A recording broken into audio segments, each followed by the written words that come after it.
Hello दोस्तों, good evening, नमो नमः। आप सभी का एमएस क्लासेस 1 में स्वागत व अभिनंदन है। दोस्तों, जो हमारी क्लास चल रही है लगातार संधि की चल रही है। संधि के अंतर्गत हमने जो है स्वर संधि को पढ़ लिया है और व्यंजन संधि हमारा स्टार्ट हो गया है। ठीक है दोस्तों, व्यंजन संधि के अंतर्गत हमने बहुत से जो सूत्र थे उसको पढ़ लिए हैं। आज का जो हमारा सूत्र है नस्या अपदान्तस्य झलि। क्या है? नस्या अपदान्तस्य झलि। यह जो हमारा सूत्र यह कहता है कि नकार और मकार को जो है अनुस्वार करता है। क्या करता है? नकार और मकार को अनुस्वार करता है। तो कब करता है दोस्तों?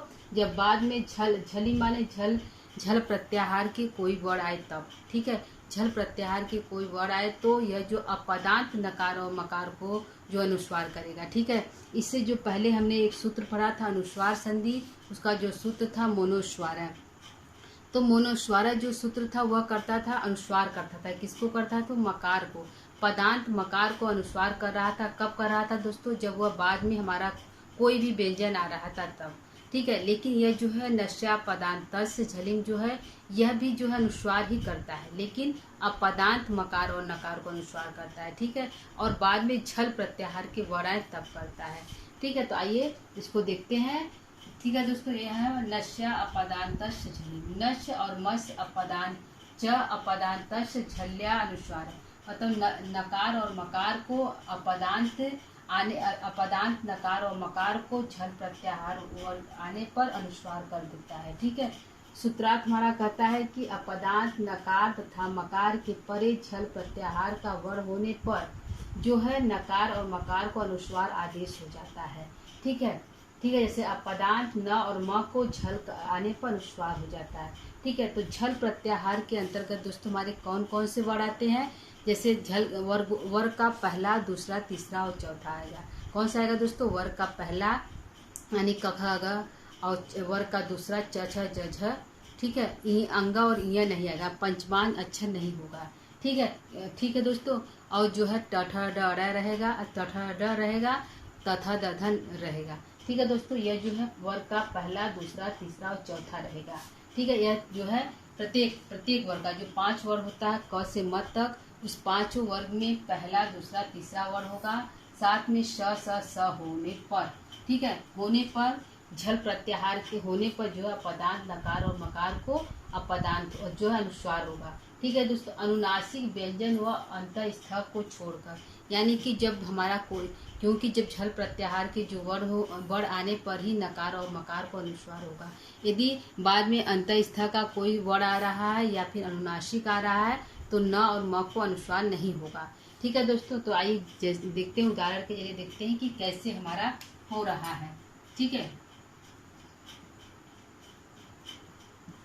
है दोस्तों, जैसे हमारा एक है दोस्तों यशान सी। क्या है? यशान सी। ठीक है, प्लस सी। ठीक है, यशान सी है, यह हमारा यशान और सी है। ठीक है दोस्तों, क्या है? यशान और सी हमारा है। ठीक है, तो यह जो है बोल रहा है नकार और मकार को, यह हमारा नकार है। ठीक है, यह अपदांत नकार, यानी कि यह जो पद हमारा है यह अपदांत, यशान जो है पदांत है, क्योंकि दोस्तों यशांसी जो हमारा एक पदांत शब्द है, तो इसके बीच में आया। क्या है? यशांसी एक पदांत शब्द है, तो इसके बीच में हमारा नकार आया है, तो यह जो इतना हो गया, तो इतना जो पद है अपदांत हो गया। तो इसके नकार को क्या करेंगे? अनुस्वार कर देंगे। क्या करेंगे दोस्तों? इसके अनुस्वार कर देंगे, इसके नकार को अनुस्वार करेंगे। ठीक है, तो और बाद में हमारा जो है क्या आ रहा है? सी आ रहा है, यानी कि यह आ रहा है, यानी कि झल प्रत्याहार के वर्ड स आ रहा है, यानी कि झल प्रत्याहार के वर्ड आ रहा है। तो हमारा शब्द क्या बनेगा दोस्तों? इस न को हम अनुस्वार करेंगे। क्या करेंगे? इस न को हम अनुस्वार करेंगे तो क्या बनेगा हमारा? इसको हम अनुस्वार कर देंगे तो यशांसी, यहाँ पे सी हम करें, यशांसी हमारा बनेगा। ठीक है दोस्तों, तो क्या हमारा कह रहा था? अपदांत न को और म को, तो अपदांत शब्द यशान हमारा अपदांत है, बीच में आ रहा है, तो इस न को अनुस्वार करेंगे। कब? जब झल प्रत्याहार के वर्ड दिखाई दे तो श हमारा जो है झल प्रत्याहार का वर्ड है दोस्तों, तो स है, तो इसको हम जो है स दिखाई दे रहा है, और अपदान न है तो न को अनुस्वार करेंगे तो हमारा क्या बनेगा? यशांसी बनेगा। क्या बनेगा दोस्तों? यशांसी हमारा जो है एक शब्द पद बनेगा। ठीक है, तो यह जो है अपदांत का उदाहरण है। क्या है? अपदांत, नस्यापदांत, झली का उदाहरण है यशांसी। ठीक है दोस्तों, तो यहाँ पे न दिखाई दिया, अनुस्वार कर दिए और बाद में झल प्रत्याहार के वर्ण है। ठीक है, दूसरा देखते हैं। अक्रान जो है दूसरा है आक्रमश्यते। क्या है? आक्रमश्यते, आक्रमश्यते। ठीक है, यह जो है यह भी हमारा अपदांत है, पद नहीं है। ठीक है दोस्तों, तो इसके बीच में आया क्योंकि पद पूरा हमारा इतना है, तो इसके बीच में मकार आया है। मकार क्या है? इसी को हमें अनुस्वार है। ठीक है, अनुस्वार है, तो इसी को हमको अनुस्वार करना है। बाद में क्या आ रहा है? स्य आ रहा है, यानी कि झल का वर्ण है, यानी कि स्य जो है झल प्रत्याहार का वर्ण है। ठीक है, झल का वर्ण है। तो इसके बाद में हमारा पर में हमारा स आ रहा है, अपदांत है। अपदांत की म को अनुस्वार करेंगे। ठीक है, तो अपदांत को जब अनुस्वार करेंगे तो क है क्रम, इसको म को अनुस्वार करें तो इस पर चला जाएगा श्यते। अक्राम श्यते हमारा जो है एक शब्द बनेगा। ठीक है दोस्तों, तो इसमें जो है सीधे कहा है कि नकार और मकार का अनुस्वार तब होगा जब बाद में छल के, यानी कि श हमारा आ रहा है, इसमें भी हमारा स आ रहा है। ठीक है, और एक हम देखते हैं दोस्तों तीसरा, जिसका हमारा है कि जो हमारा है मनयते। क्या है? मन धन यते, मन धन यते। ठीक है, तो इसमें भी हम, यह हमारा मन अपदांत है, न भी है, लेकिन यह हमारा यह जो है अंतस्थ है। क्या है? अंतस्थ किया, यानी कि निषेध कर रहा है। बोला था कि अनुनासिक व्यंजन व अंतस्थ को छोड़कर यह दोनों नहीं होना चाहिए। बाद में यदि ये दोनों आ रहा है तो उस अपदान नकार और मकार को जो है अनुस्वार नहीं होगा। ठीक है दोस्तों, यही बोला था कि यदि अपदान तो है, यदि न आ रहा है, म आ रहा है, यदि बाद में हमारा अंतस्थ के वर्ण आ रहे हैं या अनुनासिक के आ रहे हैं तो इस न और म को अनुस्वार नहीं होगा, यानी कि हमारा बनेगा क्या?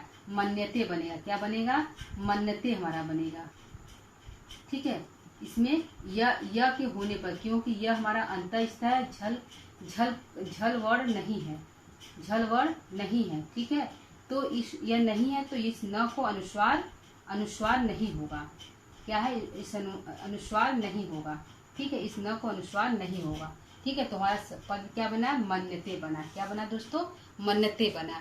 तो ये जो है इसके 3 एग्जाम्पल है दोस्तों, यशांसी, आक्रम और आक्रमयते और मनयते।